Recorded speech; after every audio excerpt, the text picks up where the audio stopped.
Hello, BookTube. It's Tuesday, and I'm going to do another one of my science fiction videos. This is number 8.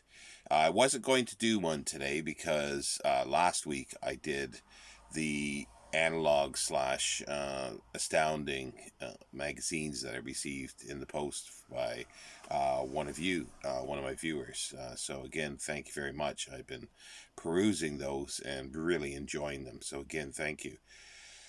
But in the meantime, I received a book from that I purchased online. I got it really cheap. It was discounted, and it's got to do with another previous video I did of the British Library science fiction classics. It's a series they're putting out, edited by Mike Ashley.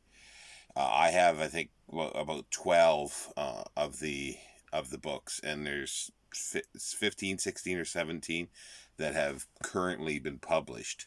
It's a very good series. It's goes in line with two other series that the British Library's done that is excellent as well. They've done a crime series, and they're into 80 some volumes, I believe, at the moment. And they've done a weird fiction that they're 25 or so uh, copies in for that, or different books in for that, short stories and novels. And that's also edited by Mike Ashley, or at least shared editorship for the series. But he is the editor at the moment for the classic science fiction. And as with the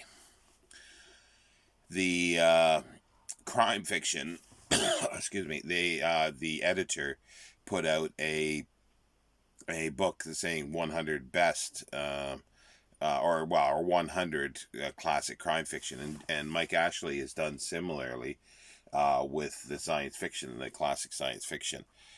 This is called Yesterday's Tomorrows, and it's the story of classic British science fiction in 100 books. And it's very interesting. Well, I like the production of it. It's got French flaps, and it's an interesting end paper. It's the solar system, or well, something like a solar system. The paper, I don't know if you can see, it's like an off white, like a cream colored paper, which is quite nice. And it has a number of colored inserts in black and white. Uh, Black and white, they're glossy, and they show a lot of the book covers. There's Aldous Huxley's Brave New World, and a few others there. Um, and Olaf Stapleton's Star Maker, which I like, and Eric Frank Russell's Sinister Barrier. So yeah, there's a number of those. But his aim is to, as it says, the story of classic science fiction, British science fiction in 100 books. Now, he starts in the introduction that he needs to um, basically define what he means by classic science fiction, first of all, and by classic science fiction. And with regards to science fiction, that's a very difficult thing. And he notes that it's only been a term generally used since 1929 ish. So less than 100 years. And nobody has come up with a ironclad 100% waterproof definition that everybody's happy with. But his definition is basically it has to all intents let me see sorry, that was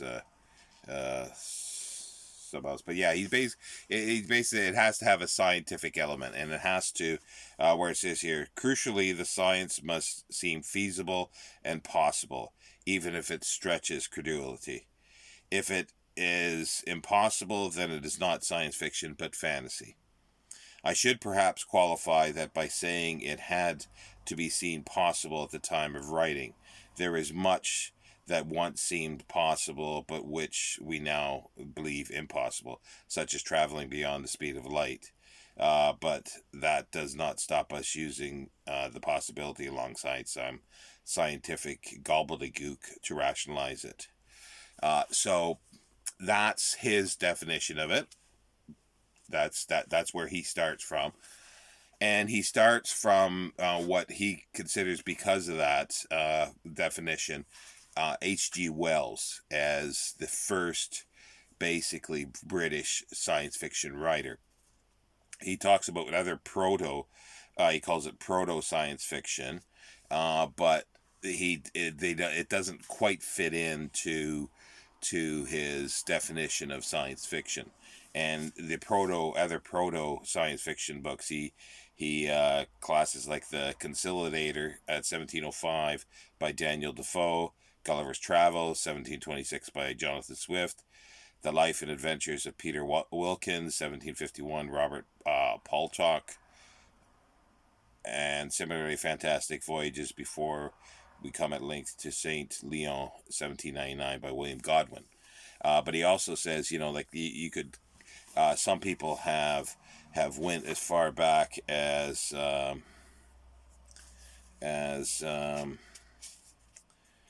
it says, yeah, one might argue that science fiction in Britain dates back to at least Thomas More's Utopia, published in 1516, and in Latin, but in 1626 published just after his death. Oh no, sorry, no, that's different date. 1516. First English science was published in England was 1551. And then he says, but more strongly considered sort of science fiction, proto science fiction is Francis Bacon, his New Atlantis, but it was published after his death in 1626. But he discounts these as sort of true science fiction under those terms. And he also notes that Wells would not have considered, he would know what science fiction was. So he and he, like, so it's critics basically at the time called it scientific romances, and he accepted that. H.G. Wells's term was fantastic and imaginative romances. So we start with Wells, and the structure of the book is basically it's broke up into sections. He breaks this up into sections. Let me see how many sections here. He's got 15 sections. And for instance, he's got the first one is H.G. Wells. So he concentrated on H.G. Wells. And then Wars to End All Wars, Doom and Disaster is another one. And it's all chronological through time, basically. And the one that I sort of chose to look at is Brave New Worlds. It's basically what he does in a little, about a 2.5 page introduction to the section. He talks about the world, society, and a little bit of history just past or just after First World War. So he contextualizes it within a historical context, sociological context, and he tells what was going on at the time. And he also talks about other fiction as well. He mentions a little bit of that, and he talks about the science of the time. And then he goes into specific books that he chooses, and he gives the bibliographical information, and then he talks about just a very brief bio of the author in general, other books that they wrote, what their influences possibly were, and how they influenced others, and then a brief description of the book itself. Now that can be anywhere from 2-3 pages long, a little more than 3 pages. So he's got 100 books, and the book itself without index is 315 pages. So yeah, so it's averaging about 2 pages a bit per 2.5 pages per book. So that's the structure, and it's kind of interesting. And he also states that this is not a 100 best books of science fiction or must. Well, he doesn't say that they're not must reads, but the way it's set out is that they're representative of, in his view, the science fiction of the period. Now, we'll just go through a few things. Like I say, he goes for Wells because he thinks that's Wells begins the British science fiction. So he's got The Time Machine, War of the Worlds, When the Sleeper Wakes, Country of the Blind, and Other Stories. And then he moves to Wars to End All Wars, The Outlaws of the Air by George Griffith, The Invasion of 1910, William Le Coeur, 1906, When William Came, Saki, H. Munro. Yes, that's Saki of the comedy. And then The Struggle for Empire, Robert W. Cole, 1900. And then Doom and Disaster, The Crack of Dune, Robert Cromia, 1895. The White Flame, Fred T. Jane. The Purple Cloud, M.P. Shiel. The Machine Stops, E.M. Forster. And he also notes that a lot of this early science fiction is generally not considered science fiction because they are written by literary authors, and they generally don't, because if it's good, like he says that if critics sort of thought, well, if it's good, then it can't be science fiction. Science fiction was for adolescents or children. And he even talks about that when Jules Verne was first published in English, he was dumbed down and fed for, in boys novels, not for adults. And it's been an uphill struggle for that. So a lot of the material that he considers science fiction is not by other critics, or has not been in the past, because it's written by other literary authors like E.M. Forster, and things like that. So he jumps around. Then he's got like Brave New Worlds, and then we're into the 20s here. The Purple of the Rains, Edward Shanks. The Secret Power, Mary Corelli. Yeah, she was another one that didn't really write, like she would not have thought she was a science fiction writer. Theodore Savage, Cecily Hamilton, 1922, number 87. Harrington Hext, 1922. Nordenholtz, Million, J.J. Connington, 1923. And he goes on, and then he goes into the 30s. Like the Tomorrow's Yesterday, John Klug. Planet Plane, John Banyan, 1936. Crisis, 1992. Benson Herbert, that was 1936. And Star Maker, Olaf Stapleton. Out of the Silent Planet, C.S. Lewis. Sinister Barrier, Frank Russell. But he even got, like, if we move back a little bit to the early 20s here again, he's got like Back to Methuselah, George Bernard Shaw. So again, another one that wouldn't be that is a literary writer. And Aldous Huxley, obviously, Brave New World. C.S. Forster, The Peacemaker. James Hilton, Lost Horizon. Land Under England, James O'Neill. These are 30s. Our Darkest Hours, going into 1940, Second World War. The 25th Hour, Herbert Best. That's 1940. Secret Weapon, Bernard Newman, 1942. Four-sided Triangle, William F. Temple. And then you go into George Orwell, Post-Atomic Doom. George Orwell, 1984, 1949. Time Marches Sideways, Ralph L. Finn, 1950. Day of the Triffids, John Wyndham, 1951. Lord Dunsany with The Last Revolution, 1951. And then he starts going into, like he calls it, the science fiction boom, where it starts taking off in the 60s. And then we got Journey into Space, Charles Chilton, the radio play, which is fabulous. And then there was a book form, that was 53, radio and serial on the BBC. And then the book was written in 1954. Childhood's End, Arthur C. Clarke, 1953. Alien Dust, E.C. Tubb, 1955. And then we get into Brian Aldiss, 1958, Nonstop. And then Old Worlds for New.